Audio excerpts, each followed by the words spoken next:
अब शायद बहुत कुछ बदलेगा। इस खेती से शुरुआत की थी, इस मिट्टी से शुरुआत की थी और अब अफसर के बंगले तक। क्या करें, मिट्टी में रहे तो मिट्टी का तो काम हमारा है, बंगला होगा वहाँ भी मिट्टी में काम करेंगे। कल दोपहर को यूपीएससी ने अपना रिजल्ट जारी कर दिया और उसके बाद रोहतक के बहु अकबरपुर के रहने वाले राहुल बल्हारा ने भी इसमें बाजी मारी और ये टेस्ट पास किया। उनकी 494वीं रैंक आई है। फ़िलहाल हम लोग उनके गांव में मौजूद हैं और उनके खेतों में मौजूद हैं। उनके पिताजी विजय जी हमारे साथ हैं। विजय जी, कैसा महसूस कर रहे हैं, क्योंकि बेटे ने कभी ये शायद सोचा होगा कि अफसर बनना है, और आप पिताजी के कैसा लग रहा है आपको फ़िलहाल? बहुत अच्छा लग रहा है हमारे को तो, और उसने बहुत ज़्यादा मेहनत की है थोड़ा। अच्छा, हम उसके सफ़र की शुरुआत करते हैं, चलते चलते बात करेंगे। सफ़र की जिक्र कर रहे हैं, कहाँ से ये सफ़र शुरू हुआ, कहाँ से पढ़ाई की उन्होंने, कहाँ से शिक्षा ली? ये शुरू से तो सेंट मैरी स्कूल में पढ़ा, फिर ये RKP मदीना में पढ़ के फिर इनने B.Tech सोनीपत मुरथल से की, सर छोटोराम यूनिवर्सिटी से, और साथ साथ कोचिंग भी लेता रहा है दिल्ली। अच्छा, आप क्या करते हैं, आपका बैकग्राउंड क्या है? बस ये ज़मींदारा करते हैं और थोड़ा छोटा मोटा कोई कारोबार कर लेते हैं। कभी सपने में आपने सोचा था, कभी ये कल्पना की थी कि बेटा इतना बड़ा अफसर बनेगा? नहीं, बिल्कुल। ये तो जब शुरुआत में तो नहीं सपना था, लेकिन ये ज़्यादा मेहनत करने लगा तो फिर थोड़ा सपना तो साकार करने की कोशिश कर रहा था, तो बहुत अच्छा किया इसने, मेरा सपना पूरा साकार किया इसने। तो कब से बाहर हैं राहुल? ये जी B.Tech करिए किए थे इसने, 10 साल के करीब हो गए होंगे बाहर। अच्छा, तो क्या कोचिंग ले रहे थे, क्या कर रहे थे? B.Tech की और कोचिंग भी लेता रहा है ये, और खुद भी लाइब्रेरी में पढ़ता रहा है ये साथ साथ। अच्छा, अभी परिवार में कैसा माहौल है, और माँ भी उनके घर पर हैं, उन्हें कैसा लग रहा है? बहुत खुशी का माहौल चल रहा है, बहुत ही अच्छा खुशी का माहौल है अभी। आपको बता दें कि फ़िलहाल हम लोग उन्हीं के खेतों में मौजूद हैं। विजय जी, खेत आपके ही है? हाँ, हमारा। क्या खेती करते हैं आप? बस ये अभी गेहूँ था इसमें, फिर अभी धान लगाएंगे। तो इसके अलावा भी कोई सोर्स ऑफ इनकम या कुछ और? तो ये मार्बल पेंट का काम है हमारा, तो यूपी में चल रहा है अभी, और तो कोई साइड बिजनेस नहीं है, यही बेच करते हैं। अच्छा, ये बताइए कि जैसे अक्सर हम कहते हैं कि यूपीएससी इतना आसान नहीं है।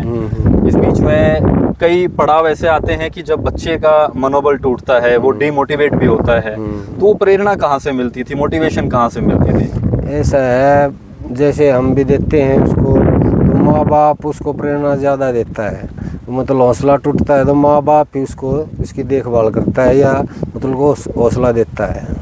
नहीं, जैसे क्योंकि बच्चा बाहर भी रहता है, वहाँ पर उसके दोस्त भी हैं, माँ बाप से तो कहीं ना कहीं एक तरह से कट ऑफ कर लेता है, दूरियां बनती हैं। वहाँ कैसे ये मैनेज करते थे? बहुत अच्छी तरह रहता था, सबके साथ मिल के रहता है, ये बढ़िया नेचर का लड़का है। अच्छा, तो आपकी जब रिज़ल्ट आया, रिज़ल्ट की बात करें, दोपहर को रिज़ल्ट घोषित किया था यूपीएससी ने, उससे पहले क्या चल रहा था मन में कि होगा कि नहीं होगा? बहुत ज़्यादा, मतलब भय ज़्यादा लग रहा था, तो होगा या नहीं होगा, तो मतलब नींद भी नहीं आ रही थी रात को। कब से नहीं सोए थे?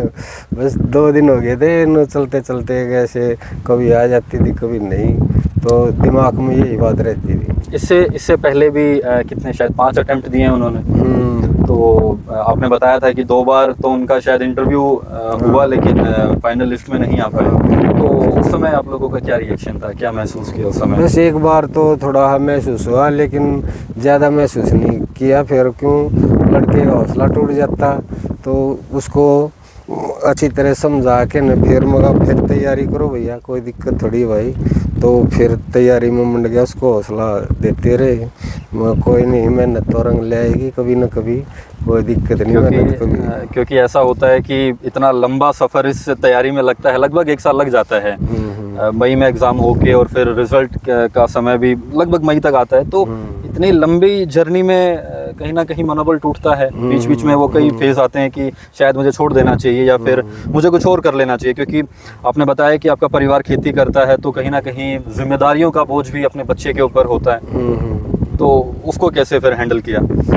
बस ऐसे ही कुछ न कुछ छोटे मोटे बिजनेस करके न चलता रहा, और तो क्या।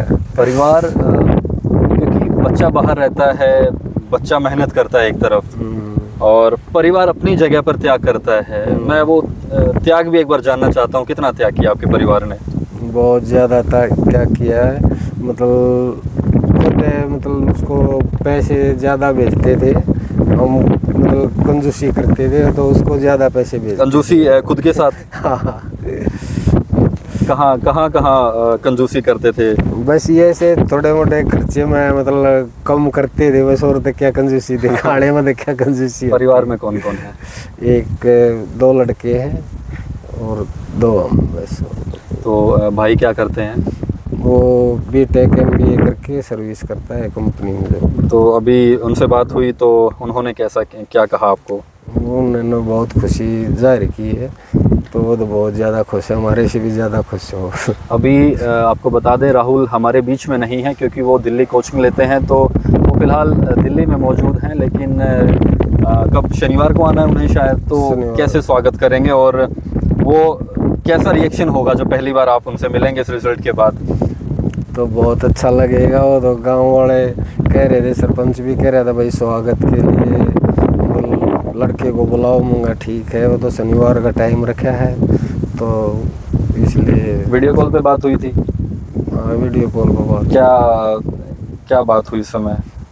बस ये बोल रहा था उसको शनिवार को आ जाना यहाँ, तो बोल रहा था ठीक है पापा जी आ जाएंगे। अब शायद बहुत कुछ बदलेगा। इस खेती से शुरुआत की थी, इस मिट्टी से शुरुआत की थी, और अब अफसर के बंगले तक। क्या करें, मिट्टी में रहे तो मिट्टी का तो काम हमारा है, बंगला होगा वहाँ भी मिट्टी में काम करेंगे। तो क्या खेती नहीं छोड़नी? नहीं, खेती क्यों छोड़ेंगे? क्यों, अब तो बेटा अफसर बन गया।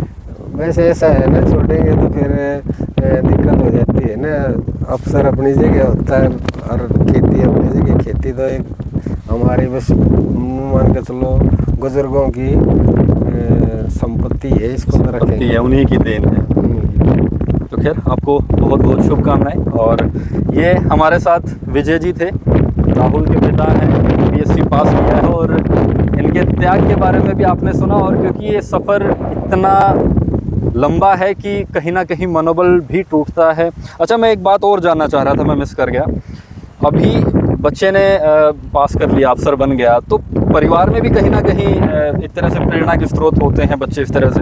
अब दूसरों को कैसे मोटिवेट करेंगे? उनके लिए कितना लाभदायक होगा ये? बहुत ज़्यादा लाभदायक होगा। उन बच्चों को शिक्षा देगा, वो पढ़ाने की कोशिश करेगा, बोलेगा जो परिवार के हैं या गांव का जो लड़का निकलने के काबिल होगा उसको सहयोग करेगा ये पूरा। तो ये विजय जी थे, इनका कहना है कि ये काफ़ी खुशी महसूस कर रहे हैं, और इनका कहना है कि जब राहुल घर लौटेंगे तो उनका भव्य तौर पे स्वागत भी करेंगे। परिवार में खुशी का माहौल है, क्योंकि इस मिट्टी से निकलकर, इस खेती से निकलकर अफसर बनना कोई आम बात नहीं है, कल्पना भी नहीं कर सकते। लेकिन इनके सपने पूरे हुए तो खुशी का माहौल तो होना लाजमी था। शुक्रिया।